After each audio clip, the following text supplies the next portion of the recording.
اتنے میں دیکھا کہ ان لوگوں کا وفد آ گیا جن کے ہاتھوں میں کچھ تھوڑی سی اینٹیں ہیں، بڑے احترام سے اٹھائی ہوئی، بڑے احترام سے وہ اینٹیں اٹھائی ہوئی لائیں۔ سونا ہے بھائی، ہے نا، سونا ہے تو بڑے احترام سے اٹھایا ہوا ہے، لیکن جب یہاں پہنچے تو دیکھا کہ سونا کے اوپر تو گوبر پڑا ہوا ہے، پیشاب پڑا ہوا ہے، اور ہم تو 2-3 اینٹیں اٹھا کر کے لائے تھے، یہاں تو پورا راستہ بنا ہوا ہے۔ جواب تو ہو گیا، یہ سونا تمہارے لیے بہت ہی بڑی چیز ہوگی، ہمارے لیے تو کوئی بڑی چیز نہیں۔ انبیاء کرام لوگوں کے دلوں میں اللہ کی عظمت بٹھاتے، دنیا کے ساز و سامان کی عظمت ان کے دلوں سے صاف کرتے ہیں، اس لیے کہ جس دل کے اندر اللہ کی محبت اور اللہ کی عظمت آئے گی وہ دل صاف ہوگا، اور جس دل کے اندر اللہ کے سوا غیر اللہ کی محبت اور عظمت، وہ دل گندا ہو جائے گا۔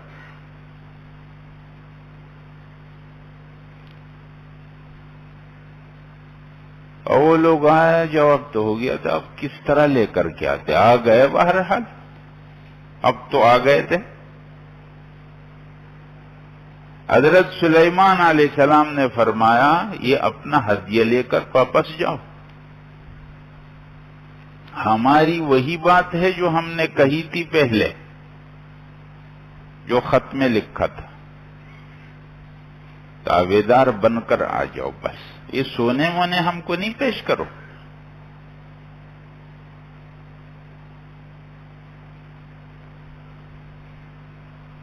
چلے گئے حضرت۔ سلیمان علیہ السلام نے اپنے لوگوں کا ایک اجلاس بلایا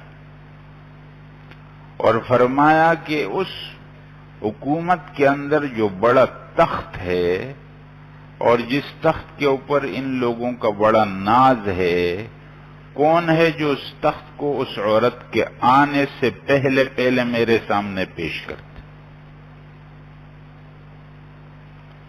تو مجلس میں ایک جن موجود تھا بڑا طاقتور، اس نے کہا کہ میں اس تخت کو آپ کی مجلس ختم ہونے سے پہلے پہلے لے آؤں گا، لیکن یہ لمبا ٹائم تھا۔ تو جس کے پاس کتاب کا علم تھا، قرآن نے کہا ہے قال الذی عنده علم من الکتاب، جس کے پاس کتاب کا علم تھا، یا تو حضرت سلیمان علیہ السلام کے وزیر ہیں یا خود حضرت سلیمان علیہ السلام، اس کو میں لے آؤں گا پلک جھپک میں، یعنی بہت کم وقت کے اندر لیا تخت آ کے۔ حضرت سلیمان علیہ السلام نے فرمایا کہ اس تخت کا نقشہ تبدیل کر دو۔ عورت اپنے لوگوں کے ساتھ کچھ عرصے کے بعد آ گئی۔ سلیمان علیہ السلام نے خط عرش تخت رکھا ہوا، فرمایا اہٰذا عرشک، آپ کا تخت بھی ایسا ہی ہے؟ عورت نے اس تخت کو دیکھا تو کہا کہ ہاں کأنہ، یہ ایسا لگتا ہے جیسے وہی تخت ہے۔ سلیمان علیہ السلام ان سب باتوں میں اس کو اللہ کا تعارف کرا رہے، تم چند چیزوں کو دیکھ کر کے دھوکے میں پڑ گئی ہو۔ سورج کو تم نے معبود بنایا اور تمہارا یہ خیال ہے کہ تمہاری جیسی طاقت اور قدرت دنیا میں کسی کے پاس نہیں ہے، اب دیکھتے جاؤ، تمہارا تخت ایسا ہی ہے، کہاں بالکل ویسا ہی نظر آتا ہے، اور ہم کو پہلے سے معلوم ہو گیا تھا۔ اسی لیے تو ہم تابعدار بن کر آ گئے. عورت سمجھ گئے حضرت. اس کے بعد سلیمان علیہ السلام نے ایک محل بنایا اور اس میں شیشہ لگایا.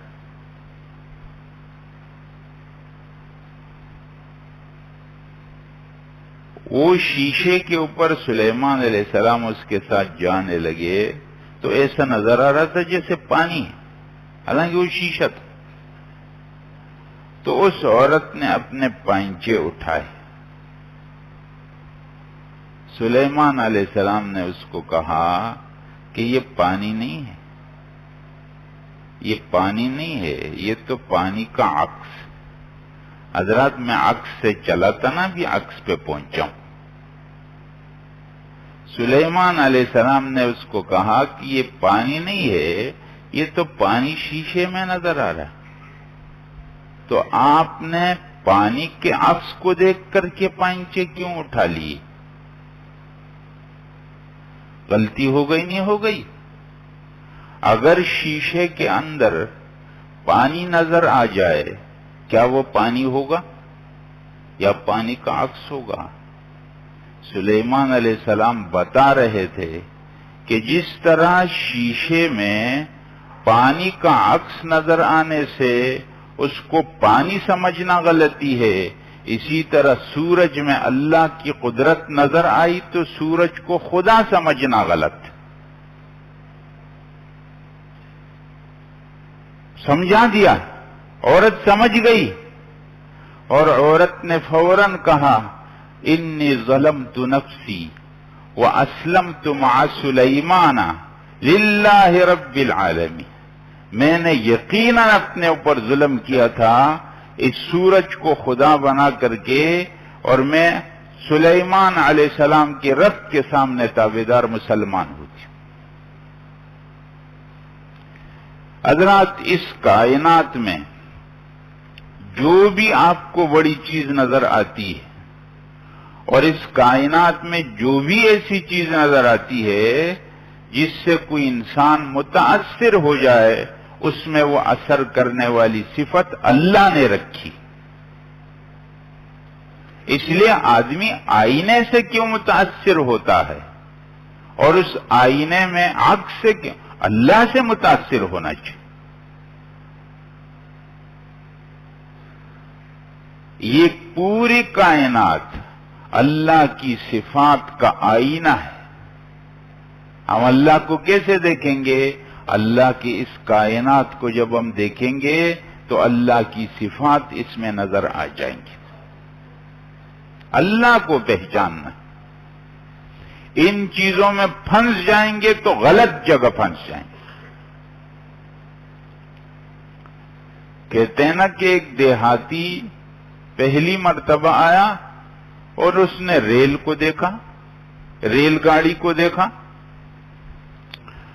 ریل گاڑی ہے آئی تو اس میں اسٹیشن کے اوپر جو آدمی کھڑا ہوتا ہے اس نے جھنڈی ہلائی ہری تو ریل چلی گئی. کچھ دیر کے بعد ایک اور گاڑی آئے، اس نے لال جھنڈی، گاڑی رک گئی.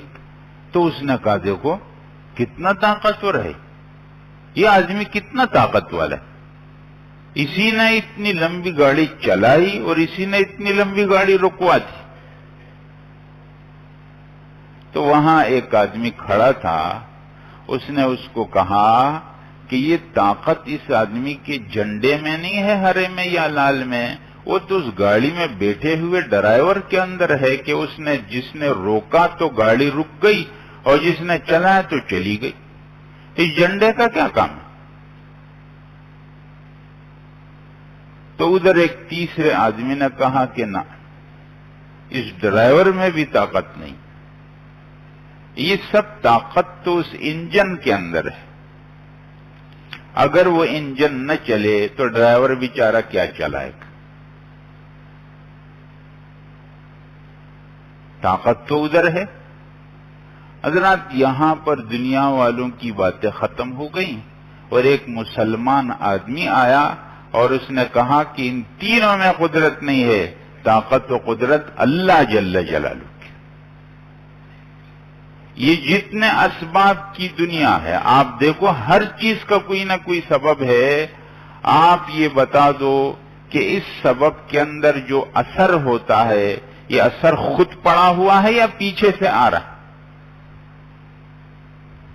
حضرات یہ پنکھے آپ کو ہوا دے رہے نا، کیا اس میں پیچھے سے کرنٹ نہ آئے تو یہ آپ کو ہوا دیں گے؟ اس کا مطلب کرنٹ کا پیچھے سے آنا ضروری ہے. بالکل ایسا ہے. یہ دنیا کے جتنے اسباب ہیں ان سب کے پیچھے سے ایک کرنٹ آ رہا ہے. اس کرنٹ کو ہم مسلمان لوگ کہتے ہیں اللہ جل جلالہ کا ارادہ. اللہ جل جلالہ کا ارادہ ہر چیز میں آتا ہے تو کام کرتی ہے، نہیں ہوتا ہے تو نہیں کرتی. آپ دیکھ لو دنیا کے اندر طاقت والی چیزیں کیا کیا ہیں، ان کے سامنے لوگ بے بس ہو جاتے ہیں. حضرات ہوا ہے، آگ ہے، سمندر ہے، پہاڑ ہیں، جن ہیں، یہ چیزیں ہیں نا، لوہا ہے، یہ سب چیزوں کو اللہ نے اپنے انبیاء کے لیے مسخر کیا. حضرت سلیمان علیہ السلام کے لیے ہوا مسخر